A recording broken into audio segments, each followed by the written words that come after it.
السلام عليكم ورحمة الله وبركاته.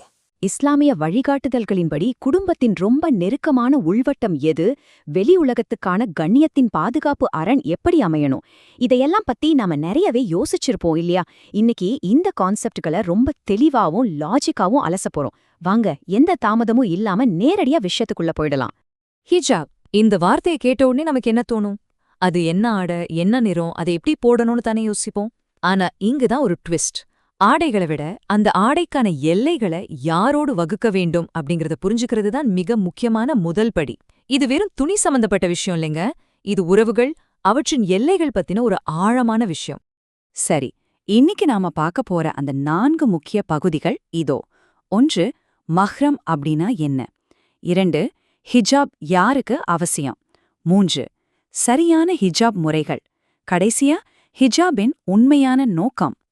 உள்வட்டத்துல ஆரம்பிச்சு அதோட ஆழமான ஆன்மீக நோக்கம் வரையும் ஒரு சின்ன பயணம் போலாம். பகுதி 1. மஹ்ரம் என்றால் என்ன? ஒரு பாதுகாப்பான, நம்பிக்கையான உள்வட்டம் அப்படின்னா என்னன்னு இப்போ பாப்போம். மஹ்ரம் அப்படின்னா ஒரு பெண் தன் வாழ்நாள்ல எக்காலத்திலையும் எந்த சூழ்நிலையிலும் திருமணம் செய்யவே முடியாத நெருங்கிய ஆண் உறவினர்கள். இந்த உறவுகளுக்குள்ள திருமண சாத்தியக்கூறு 0. அதனால இந்த நெருக்கமான நிரந்தர குடும்ப வட்டத்துக்குள்ள ஒரு பெண் ரொம்பவே இயல்பாக கேஷுவலா இருக்கலாம். ஆனா கேஷுவலா இருக்கலான்னு சொல்லிட்டேன் அப்படிங்கிறதுக்காக அடிப்படை மரியாதையும் ஒழுக்கமும் தேவையில்லைன்னு அர்த்தம் கிடையாது. அது எப்பவுமே அவசியம்.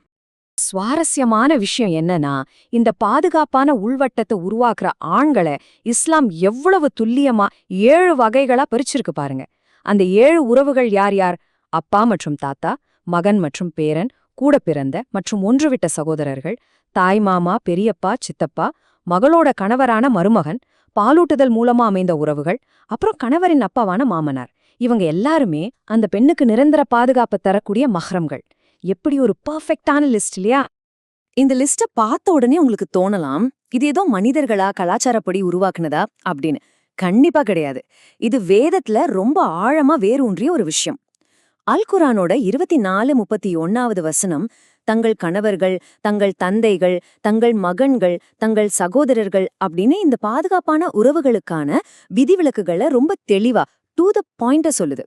பகுதி 2. ஹிஜாப் யாருக்கு அவசியம்? இப்போ நமது கவனத்தை உள்வட்டத்தை விட்டு வெளியே, அதாவது நான் மஹரம் உறவுகள் பக்கம் திருப்புவோம். ஒரு பக்கம் மஹரம், நம்ம பாதுகாப்பான நிரந்தர குடும்பம். இன்னொரு பக்கம் நான் மஹரம். இங்கன்னா பலருக்கும் ஒரு பெரிய கன்ஃபியூஷன் வருது. குறிப்பா கணவரோட தம்பி அல்லது அண்ணன், அத்தை மாமா பசங்க, ஃப்ரெண்ட்ஸ், பக்கத்து வீட்டுக்காரங்க, ஆஃபீஸ்ல கூட வேலை செய்றவங்க, ஏன் திருமணம் செய்யக்கூடிய எந்த ஒரு ஆணும் இந்த நான் மஹரம் கேட்டகரியில தான் வருவாங்க. நம்ம ஊர்ல நிறைய பேரு ஒன்றுவிட்ட சகோதரர்கள் கிட்ட ரொம்ப நெருக்கமா பழகுவாங்க. ஆனா இஸ்லாமிய அடிப்படையில அவங்க நான் மஹரம்கள் தான். அதனால அவங்க கிட்ட கட்டாயம் ஹிஜாப் கடைபிடிக்கப்படணும். இது ரொம்ப முக்கியமான ஒரு கிளாரிஃபிகேஷன். பகுதி 3. சரியான ஹிஜாப் முறைகள் யாரிடம் அப்படிங்கறத பார்த்துட்டோம். அடுத்து எப்படி அப்படிங்கிற பிராக்டிக்கல் விஷயத்துக்கு வருவோம்.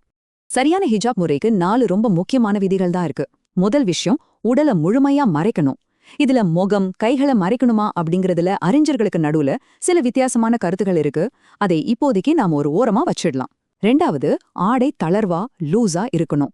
உடல் அமைப்பை அப்படியே காட்டக்கூடிய டைட்டான ஆடைகள் கண்டிப்பா இருக்கக்கூடாது. 3வது, உடம்பு வெளியே தெரியாத மாதிரி ஆடை கொஞ்சம் தடிமனா இருக்கணும். டிரான்ஸ்பரண்டா இருக்கக்கூடாது. 4வது, எல்லாரோட கவனத்தையும் ஈர்க்கிற மாதிரியான ரொம்ப கிராண்டான பகட்டான அலங்காரங்களை தவிர்க்கணும். சிம்பிளா சொல்லணும்னா இதுதான் ஹிஜாபோட ரூல் புக். இப்போ நாம பார்த்த இந்த பிராக்டிக்கல் ரூல்ஸ் எல்லாம் எங்கிருந்து வந்துச்சு? திரும்பவும் குர்ஆன் 24.31வது வசனத்திலிருந்து தான். தங்கள் அலங்காரத்தை வெளிப்படுத்தாதீர்கள் அப்படிங்கிற இந்த இறைக்கட்டளை தான் அந்த ஆடை எப்படி இருக்கணுங்கிறதுக்கான பேஸ்மெண்ட்.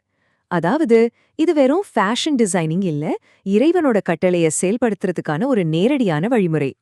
14. ஹிஜாபின் உண்மையான நோக்கம். பிராக்டிக்கல் விஷயங்களை விட்டுட்டு இந்த ஒட்டுமொத்த கான்செப்டுக்கும் உயிரூற்ற அந்த ஆழமான ஆன்மீக காரணத்தை இப்ப பாப்போம். எப்பவுமே ஒரு விஷயத்த எப்படி செய்றோம் அப்படிங்கறத விட ஏன் செய்றோம் அப்படிங்கறதானே ரொம்ப முக்கியம். ஹிஜாபோட அடிப்படை நோக்கமே அல்லாவோட கட்டளைக்கு நிபந்தனை இல்லாம கீழ்ப்படியறது தான். அது மட்டும் இல்லாம இது சமுதாயத்துல பெண்களுக்கு உரிய மரியாதையும் பாதுகாப்பையும் வாங்கி கொடுக்கற ஒரு ஸ்ட்ராங்கான கேடயமா வேலை செய்யுது. சிந்தனையிலையும் செயல்லையும் ஒரு தூய்மையையும், லைஃப்ல ஒரு உன்னதமான டிசிப்ளினையும் கொண்டு வருது. சோ இது ஒரு ரெஸ்ட்ரிக்ஷன் கிடையாது, இது ஒரு ப்ரொடெக்ஷன். இந்த லாஜிக் எவ்வளவு தெளிவா இருக்குன்னு பாருங்களேன். குர்ஆன் 33:59 வசனம் இத ரொம்ப அழகா சொல்லுது. அது அவர்கள் அறியப்படுவதற்கும் தொந்தரவு செய்யப்படாமல் இருப்பதற்கும் ஏற்றதாகும். அதாவது இந்த பௌதீக திரையானது ஒரு பெண்ணை கண்ணியமானவள் அப்படின்னு சமூகம் அடையாளம் காண்கிறதுக்கு உதவுது. அந்த அடையாளமே அவளுக்கு எந்த டிஸ்டர்பன்ஸும் வராம தடுக்கிற ஒரு செக்யூரிட்டி கவசமா மாறிடுது. எவ்வளவு அற்புதமான ஒரு தத்துவம் பாத்தீங்களா? கடைசியா ஒரு முக்கியமான சிந்தனை. ஹிஜாப் அப்படிங்கிறது வெறும் துணி கிடையாதுங்க. அது ஒரு முஸ்லிம் பெண்ணோட ஆழமான நம்பிக்கை. அவங்க தனக்கும் தன்னை படைத்த இறைவனுக்கும் கொடுக்கிற மரியாதை மற்றும் முழுமையான கீழ்ப்படிதலோட ஒரு அடையாளம். அடுத்த முறை நீங்க ஹிஜாபை பார்க்கும்போது உங்களை நீங்களே ஒரு கேள்வி கேட்டுக்கோங்க. இது வெறும் துண்டு துணியா இல்ல அசைக்க முடியாத நம்பிக்கையின் கண்ணியத்தின் வெளிப்பாடா? இந்த ஆழமான கேள்வியோட இன்றைய விளக்கத்தை நாம நிறைவு செய்வோம். அடுத்த முறை சந்திக்கும் வரை தொடர்ந்து சிந்தியுங்கள்.